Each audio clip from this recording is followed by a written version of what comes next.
দেশের উত্তরাঞ্চলে জেগে বসেছে শীত। ঘন কুয়াশা ও কনকনে শীতে ব্যাহত হচ্ছে স্বাভাবিক জীবনযাত্রা। গেল প্রায় ৩-৪ দিন যাবৎ সূর্যের দেখা মেলেনি। দিনভর ঘন কুয়াশায় ঢেকে আছে আকাশ। এটি ঢাকা রংপুর মহাসড়কের গাইবান্ধার গোবিন্দগঞ্জের কাটাখালী বালুয়া বাজার কাটাখালী ব্রিজ নামক স্থানের সকাল 11টার চিত্র। ঘন কুয়াশার কারণে দূরপাল্লার বাসগুলোকেও সকাল 11টার সময়েও হেডলাইট জ্বালিয়ে চলাচল করতে দেখা যায়। ঘন কুয়াশা ও কনকনে শীতের কারণে সবচেয়ে বিপাকে পড়েছে দিনমজুর ও খেটে খাওয়া মানুষগুলো। কাজ না পেয়ে তাদের অবস্থা অত্যন্ত করুণ।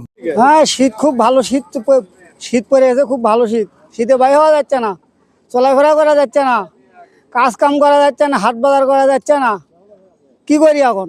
হ্যাঁ, অসুবিধা হচ্ছে ভাই। শীতে নড়াচড়া করা যাচ্ছে না, কাজকর্ম করা যাচ্ছে না। কনকনে এই শীতে যাত্রী না পেয়ে বিপাকে পড়েছে রিক্সা চালক, অটো চালক, ইজি বাইক চালকরা। হুমকির মুখে পড়েছে তাদের উপার্জন। শীত বেশি পাবো এবার। শীতের জন্য গাড়ি ঘোড়া চালানো যাচ্ছে না, আর যাত্রী পাওয়া যাচ্ছে না এখন। আমাদের যানবাহন মানে চলাচলের খুব সমস্যা। ঘন কুয়াশা, বাইরে থেকে লোকজন বাইরে হচ্ছে না।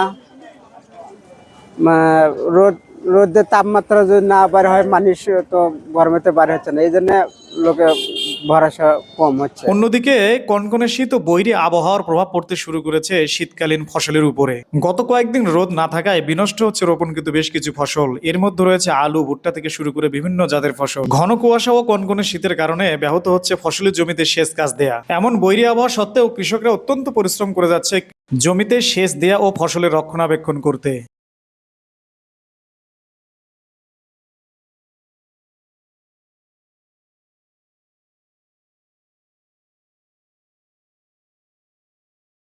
অন্যদিকে গবাদি ও গৃহপালিত পশুগুলোর অবস্থা চরম করুন। শীত, খুবই শীত। শীতে তো বের হওয়া যাচ্ছে না ঘর থেকে। সেই শীত গরু বকরি নিয়ে বেকারে সেই বের করা যাচ্ছে না। গরু বকরি হামলা হামলি করিচ্ছে, বাড়ান যাচ্ছে না। শীতেতে মানে কুকুরি নিয়ে বসে বসে থাকা নিচ্ছে, কাজ করাই যাচ্ছে না। শীতেতে হাত পা বাই করা যাচ্ছে না। শীত তো এতদিন কম হয়েছিল, এই তো কয়েকদিন শীত পড়ছে। মানে কয়েকদিন যে ভালো হবে আর আল্লাহ ভালো জানে সেটা।